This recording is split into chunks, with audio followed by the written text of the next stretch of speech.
कहानी की शुरुआत में हमें एक ओल्ड मैन एक सिपाही से बात कर रहा होता है और वो सिपाही से पूछता है कि मैंने सुना तुम्हारा नाम इमोर्टल सुगीमोटो है और तुमने रशियन और जापानीज़ वॉर में इतने ज़्यादा रशियन सोल्जर को मारा, तुम्हें मशीन गनों से भी नहीं मारा गया, तुम हेल्थ से भी वापस आ गए और तुमने करोड़ों सैनिकों को मारने के बाद भी जिंदा बच गए, इसलिए तुम्हें इमोर्टल कहा गया। तो तुम यहाँ क्या कर रहे हो, तुम्हें तो प्रमोशन वमोशन मिलना चाहिए था। तो ये कहता है कि हाँ, मेरे सीनियर की भी मैंने पिटाई कर दी थी वॉर के बाद, इसलिए वो लोग मुझे पसंद नहीं करते, तो उन्होंने मुझे आर्मी से निकाल दिया। तो ये इससे ज़्यादा बात नहीं कर रहा होता। तो बूढ़ा आदमी इसको ना बोलता है कि मैं तुम्हें एक कहानी सुनाता हूँ, शायद तुम्हारा इंटरेस्ट जाग जाए मुझसे बात करने में। ये गोल्ड के बारे में कहानी है। तो ये बोलता है होकाइडो प्लेस है जो जापान के अंदर जहाँ पे होते हैं, ये एक फेमस प्लेस था एक टाइम पर। यहाँ इतना गोल्ड था कि नदियों में गोल्ड बहता था। तो आइनू जाति के लोगों ने ना गोल्ड इकट्ठा करा यहाँ पे रहने वाले, और उन्होंने बहुत सारा गोल्ड इकट्ठा कर लिया। उन्होंने अब गोल्ड के लिए ना मतलब पैसे के लिए इधर उधर धक्के नहीं खाने पड़ते थे, उनके पास इतना गोल्ड हो गया था जिसका आइडिया भी नहीं लगाया सकता था।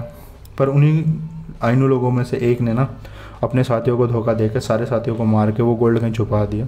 पर इससे पहले उस गोल्ड का यूज़ कर पाया था, पुलिस ने उसको पकड़ लिया और अब वो जेल में है। तो ये आदमी जो है ना, वो बाहर बैठे अपने सिपाही साथियों को ना गोल्ड की इन्फॉर्मेशन भेजना चाहता था।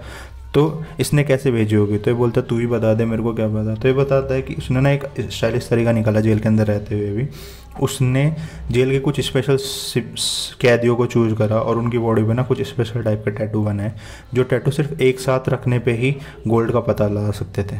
तो ये बोलते हैं कि गोल्ड ऐसे टैटू का तो सिपाहियों को पता चल जाता ना अगर कैदियों की बॉडी पे कुछ स्पेशल टैटू होते। तो ये बोलते हैं कि वो टैटू ना स्पेशल थे और उनको जब एक साथ रखा जाएगा ना तभी उनसे गोल्ड का पता चलेगा। पर ये बात सिपाहियों को पता चल गई और सिपाहियों ने उन कैदियों का ना जेल से शिफ्ट करने की प्लान बनाया। पर ये जो कैदी थे ना, नॉर्मल कैदी नहीं थे, ये स्पेशल कैदी थे और ये ना मौके का फ़ायदा उठा के जेल से भाग गए। मतलब जिस टाइम पे सिपाही इनको शिफ्ट करने की कोशिश कर रहे होंगे कैदियों को, तो खतरनाक कैदी थे और ये सारे भाग गए। और उसके बाद आज तक किसी को नहीं पता चला ये गोल्ड कहाँ गया।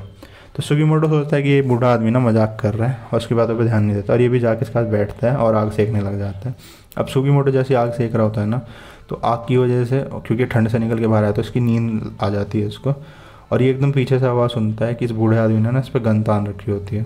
पर ये गन चला नहीं पाता और सुगीमोटो उस पर से गन छीन लेता है, उस पर अटैक करता है। तो ये बूढ़ा आदमी ना जंगल में भाग जाता है। तो सुगीमोटो उसका पीछा करते हुए जंगल में पहुंचता है। तो जब तक सुगीमोटो जंगल में पहुंचता है ना, तो देखते हैं इस आदमी की ना डेथ हो चुकी होती है। तो इसकी बॉडी को बाहर निकालने की कोशिश करता है, तो उसको पता चलता है कि भालू की वजह से इसकी डेथ हुई है। तो इसकी बॉडी पर ना टैटूज़ देखता है बने हुए, और ये वही टैटू होते हैं जिसके बारे में बूढ़ा आदमी बात कर रहा था, और तभी इसको इसकी कहानी के बारे में पता होता है। अब सुगीमोटो को बिलीव हो जाता है कि सच में कोई ऐसी कहानी है और इसकी बॉडी को ना लेके चलने लगता है यहाँ से, कि शायद कुछ एक पार्ट तो हो उसके पास नक्शे का, ये सोच के। और तभी वो देखता है कि एक भालू उसे दिखाई देता है दूर से और वो इस पर अटैक करता है और वो सोचता है ये वही भालू है जिसने इस आदमी को मारा। अभी अपने आप को बचाने के लिए पीछे को हटता है, पर एक छोटी लड़की तीर चलाती है कहीं दूर से और वो इस भालू को मार देती है। और हमें एक लड़की को इंट्रोड्यूस कराया जाता है और ये लड़की एक आइनो है जिसने गोल्ड इकट्ठा करता उन्हीं में से एक। और ये इससे पूछती है कि इसको भालू को मारने का कि तुम यहाँ क्या कर रहे हो जंगल में, और क्या तुम्हारा साथी था जिसको भालू ने मार दिया, और तुम अपने साथी के साथ क्या करोगे, क्या तुम इसे शहर लेकर जाने वाले हो। तो ये इसकी बातों का जवाब नहीं देता, पर ये लड़की इसको बातों बातों में बोलती है कि तुम वैसे लग क्यों, तुम बच गए। तो ये बोलता है कि हाँ, ऊपर इस भालू का बच्चा बैठा था जिस पे मेरी नज़र पड़ गई और मैंने इसको देख लिया। तो ये कहता है कि नहीं नहीं, ये तो एक मेल भालू है, तो बच्चा दे नहीं सकता, मतलब जिसका तुमने बच्चा देखा वो एक फीमेल भालू है, और अगर उसने इस आदमी का मांस खा लिया ना, तो अगर तुम इसे शहर ले जाने की कोशिश कर रहे हो, सोच रहे हो, तो तुम्हारा पीछा नहीं छोड़ेगा। और वो अगर एक बार भालू इंसान का मांस चख लेता है ना, तो पीछा नहीं छोड़ता है। तो ये बात सुन के सुगीमोटो ना चाहते हुए ना इस लड़की को गोल्ड के बारे में सारी बातें बता देता है।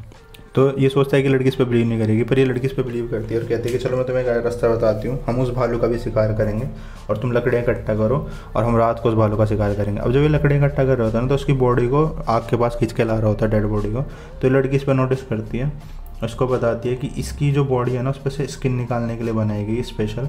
जिसने भी इसका बॉडी पर टैटू बनाया ना, वो बहुत निर्दयी था और उसने इसकी बॉडी को इसलिए बनाया ताकि इस पर से स्किन निकाली जा सके, ना कि इन लोगों को इकट्ठा कर सके। ये सब मरने के लिए ही पहले से बने थे।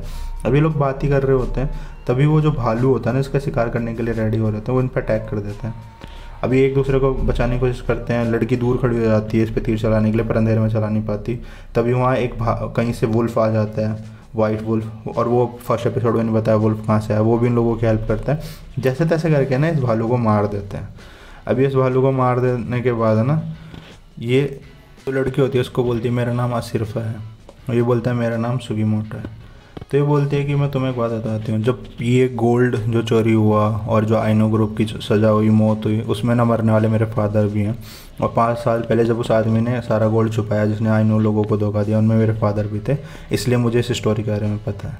तो ये बात सुन के ना सुगीमोटो बोलता है कि अगर ऐसा है ना तो मुझे सारा गोल्ड नहीं चाहिए, मुझे थोड़ा सा गोल्ड चाहिए ताकि मैं अपने जीवन को अच्छे से बिता सकूं, और तुम भी मेरा साथ दो और हम उन सारे सैनिकों को ढूंढेंगे और उनके मतलब उन से सारे टैटू निकाल के और हम सारा सामना ढूंढ लेंगे। तो ये कहती है कि क्या तुम क्या चाहते हो कि मैं उन सारे सैनिकों को तुम्हारे साथ मिलकर मार दूं?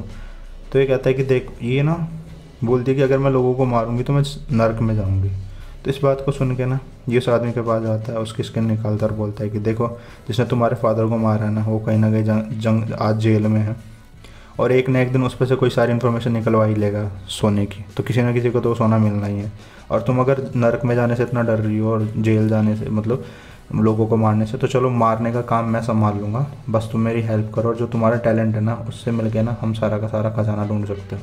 और क्या बोलती हो, मेरी दोस्त बनोगी? सिर्फ सुगीमोटो को देख के हंसती है और ये दोनों मतलब प्लान बनाते हैं कि सारा दोनों मिल के गोल्ड ढूंढेंगे, और बस यहीं पे पहला एपिसोड खत्म हो जाता है। तो गाइस यही थी गोल्डन कामुय सीज़न 1 के एपिसोड 1 की explanation.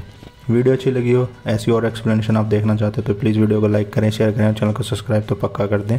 Thank you so much.